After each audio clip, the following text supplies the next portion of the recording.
Pessoal, não vamos esquecer de acionar o sino.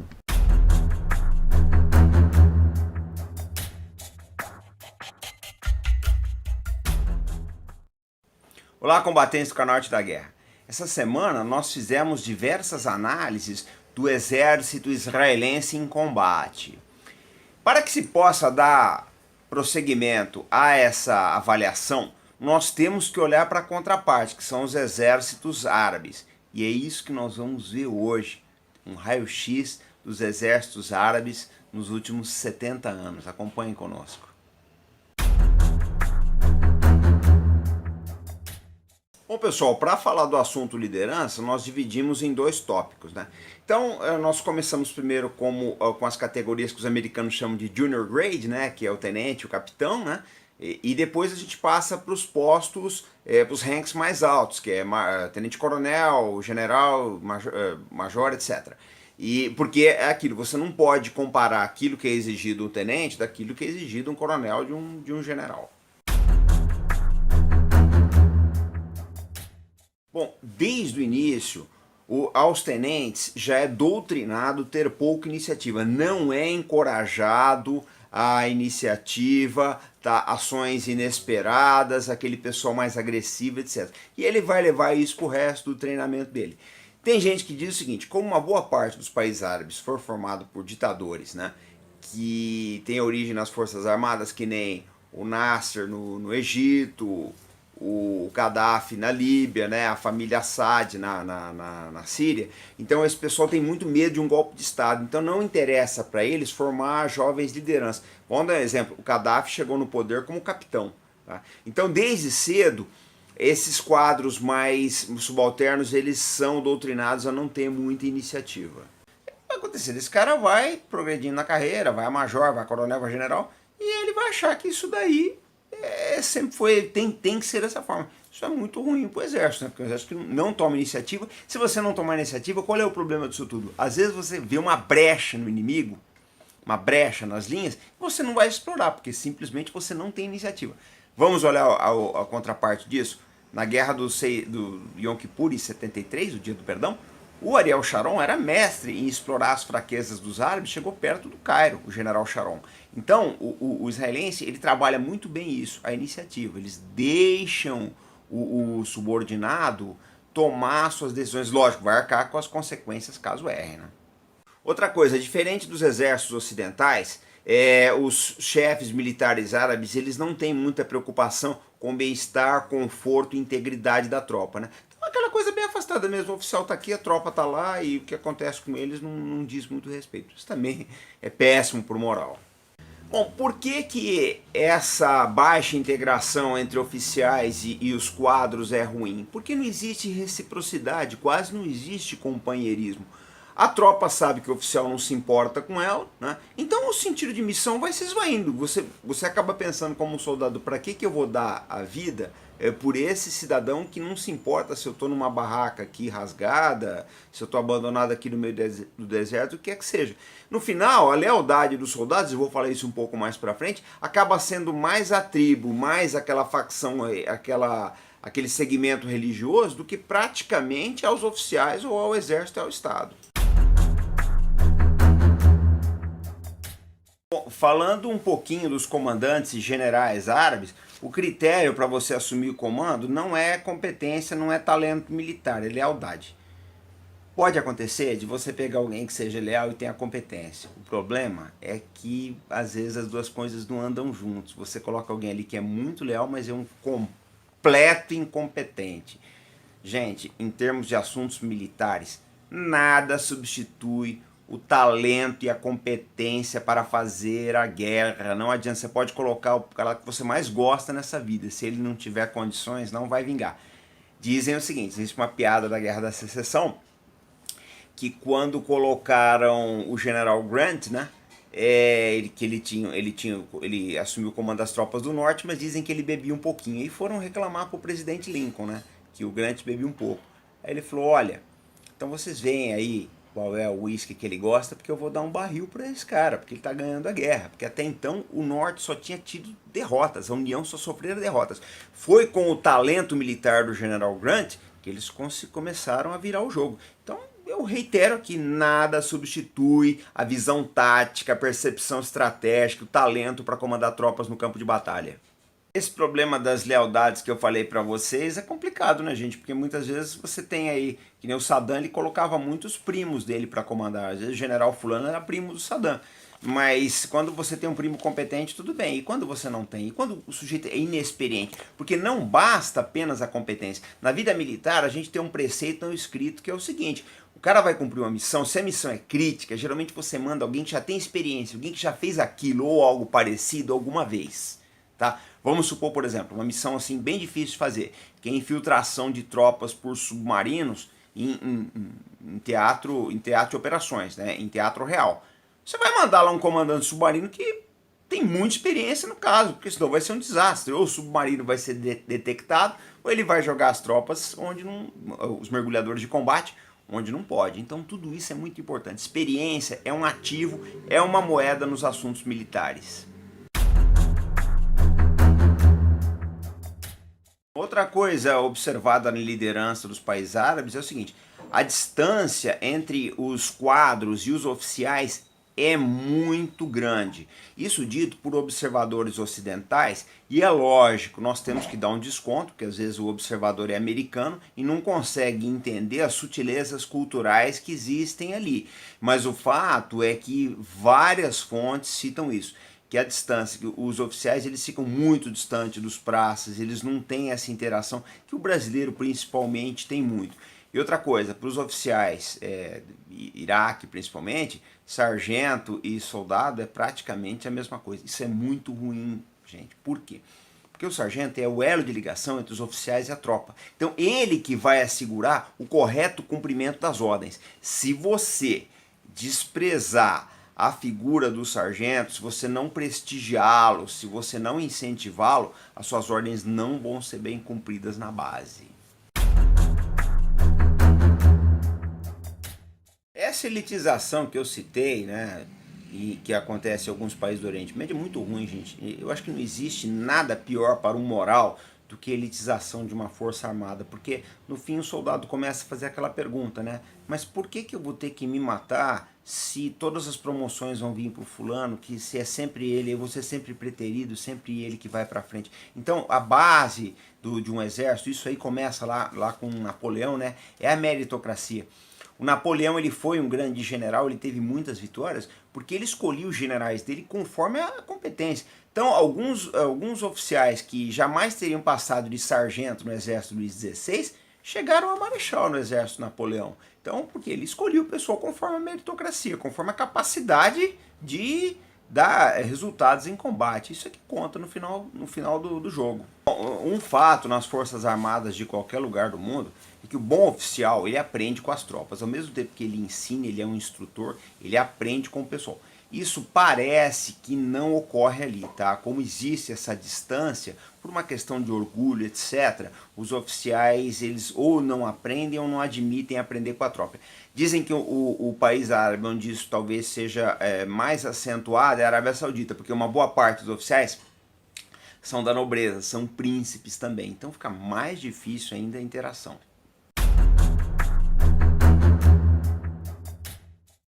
Dito por um americano, um sargento do exército dos Estados Unidos tem mais autoridade do que um coronel árabe. Por quê? Porque, na verdade, é incentivado no exército americano, no exército israelense, a iniciativa das pequenas frações de tropas. Já nos exércitos árabes, esse coronel ele não vai poder fazer nada sem se reportar ao general dele, que por suas vezes se reporta ao seu chefe. Se for 2 estrelas, se reporta a 3 estrelas, a 4 estrelas e por aí vai. Então, o que acontece? Demora muito para as decisões serem implementadas e para o escalão superior avaliar a situação. O que eu quero colocar com isso é que existe pouca delegação de autoridade nos exércitos árabes, tá? Então, o que acontece? O tenente vai tomar uma decisão, o capitão vai tomar uma decisão na linha de frente, ele precisa consultar o escalão superior dele, chegar às vezes até a última instância. Muitos ditadores, parece que o Hafez Assad, que é pai do Bashar, ele era assim, eles faziam microgerenciamento, quer saber tudo que está acontecendo no campo de batalha. Gente, isso é horrível, isso aí é extremamente contraproducente. Quem comandava a tropa assim na Segunda Guerra Mundial era Adolf Hitler E vocês viram aí, é só ler um livro de história para saber como é que ele acabou. O chefe, ele tem que delegar, ele não pode ficar microgerenciando movimentos de tropas. O que acontece? Qual é o principal problema dessa cadeia de comando bem extensa e muito rígida, né? Como as informações demoram para chegar no escalão superior ou chegam já tendo perdido a sua validade em termos de verdade, né? em termos factuais, os líderes avaliam mal a situação. Se você avaliar mal a situação, lógico, você vai tomar uma decisão ruim, porque você está tomando uma decisão em cima de fatos que não correspondem mais à realidade. Então vocês vão notando até aqui que uma coisa vai somando a outra. E os exércitos de Israel sempre souberam explorar muito bem essas fraquezas árabes.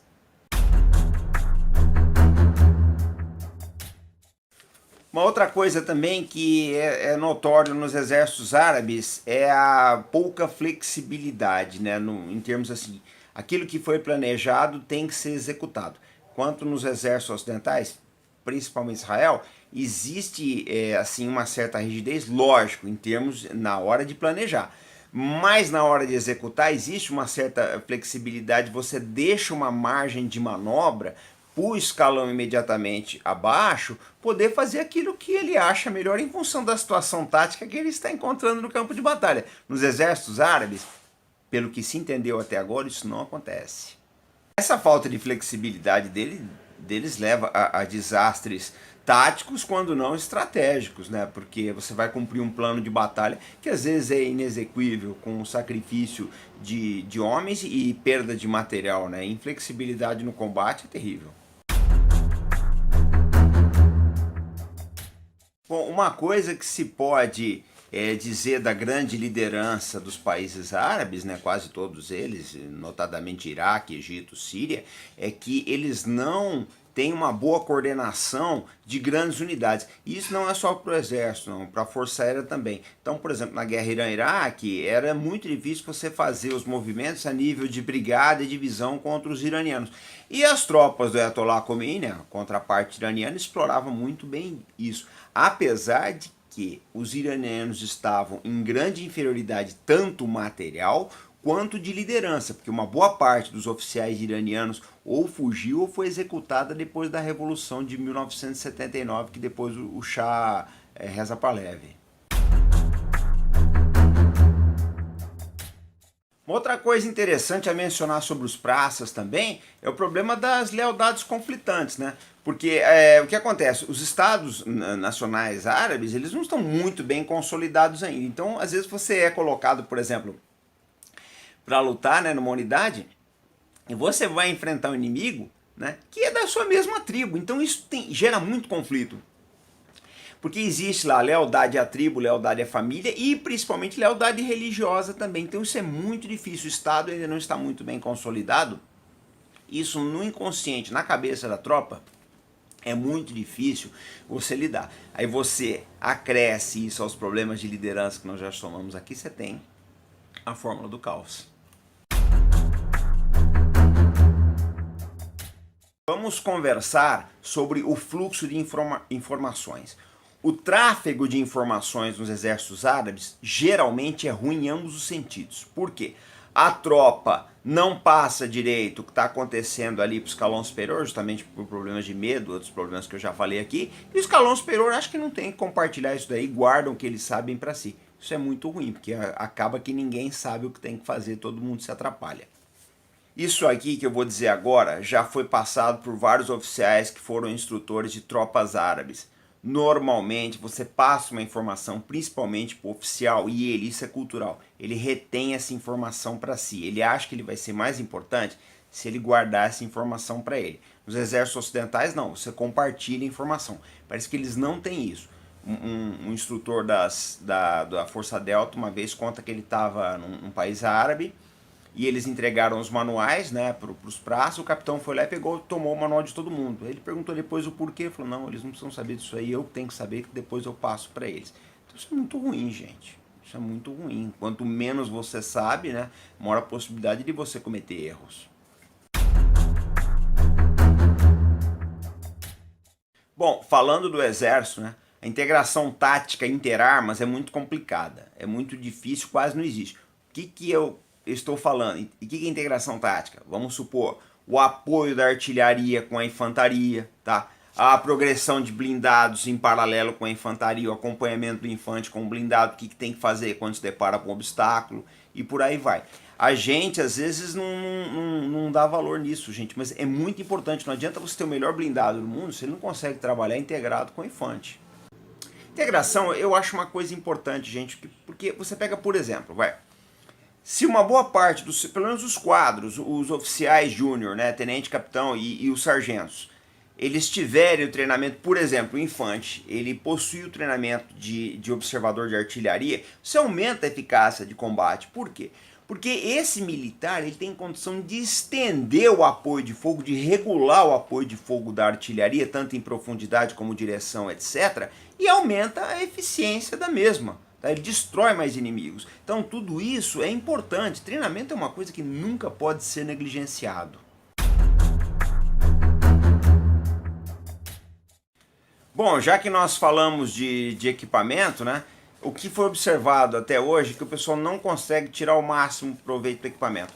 Ou por não entender direito as instruções, ou por não ler completamente o manual, mas o fato é que eles conseguem tirar apenas uma fração daquilo que o armamento poderia dar. Isso já foi observado em diversas guerras aí, né? Vocês pegam, por exemplo, em 1973, o equipamento fornecido às tropas egípcias e tropas sírias, principalmente mísseis antiaéreos e aeronaves também, era muito bom, não existia um gap tecnológico com Israel. E mesmo assim eles acabaram levando a pior por diversos outros fatores. Mas isso conta também o não aproveitamento de todas as potencialidades do material militar. E isso aí é uma lição para aquele pessoal que vive, né, lendo o fact sheet aí, que fala o avião faz isso, o avião faz aquilo. Se você não tiver, se o pessoal não tiver treinado, gente, não adianta. Então, bom, gente, já que eu falei de treinamento, eu tenho que colocar o seguinte. Um exército luta como treina. Se ele treinou mal, ele vai lutar mal. Então, quanto mais você treina, melhor você luta. Tem um ditado célebre aí nas Forças Armadas, né? A repetição com correção até a exaustão conduz à perfeição. Guardem isso. Então, o que acontece? O treinamento dos exércitos árabes não é dos melhores. Dizem que no treinamento eles, como eu já falei aqui, não exercitam a iniciativa, o treinamento é pouco imaginativo e vocês têm que lembrar uma coisa também, boa parte da educação deles, de alguns países, é focado na repetição, em decorar conceitos, axiomas, frases, etc. Quando você chega no treinamento militar, a pessoa repete esse padrão e fica muito difícil, porque alguns treinamentos militares, eles exigem um pouco de imaginação do soldado. E isso é muito difícil de você acabar obtendo. Bom, pessoal, esse foi o nosso capítulo de hoje do canal Arte da Guerra. Eu gostaria que vocês fizessem uma reflexão da importância do componente humano no combate. Tá? Porque eu vejo muitos vídeos, eu vejo muita matéria aí na internet falando de avião, tanque, canhão. Bacana, eu acho legal isso. Só que sozinho, isoladamente, não ganha guerra. O navio não vai sair sozinho, vai para o mar e vai fazer o combate. Mesmo o drone tem que ser operado por alguém. Tá? Então quando eu começo a ver alguém falar muito sobre material, etc., eu falo, pô, esse cara aí é raso, né? É ralo. Fica um debate ralo sobre aquilo que conta efetivamente nos assuntos militares, que é principalmente moral, treinamento, liderança, preparo, motivação, essas coisas todas aí. Então esse foi o nosso vídeo de hoje, pessoal. Eu encerro para vocês fazendo um agradecimento a todos os instrutores que eu tive nas Forças Armadas, no Exército, no Corpo de Fuzileiros, na Armada, os instrutores da FAB que me orientaram em alguns cursos que eu fiz aí, e dizer para vocês o seguinte, nós temos militares excepcionais no Brasil, um pessoal fora de série, gente, temos um pessoal muito bom, tá? Eu acho que os sucessivos governos têm que olhar mais para o equipamento, preparação dessas tropas, porque o componente humano que nós temos aqui, eu não tenho dúvida, ele não fica longe de nenhum país de primeiro mundo. Até o nosso próximo vídeo, pessoal. Fé no Brasil!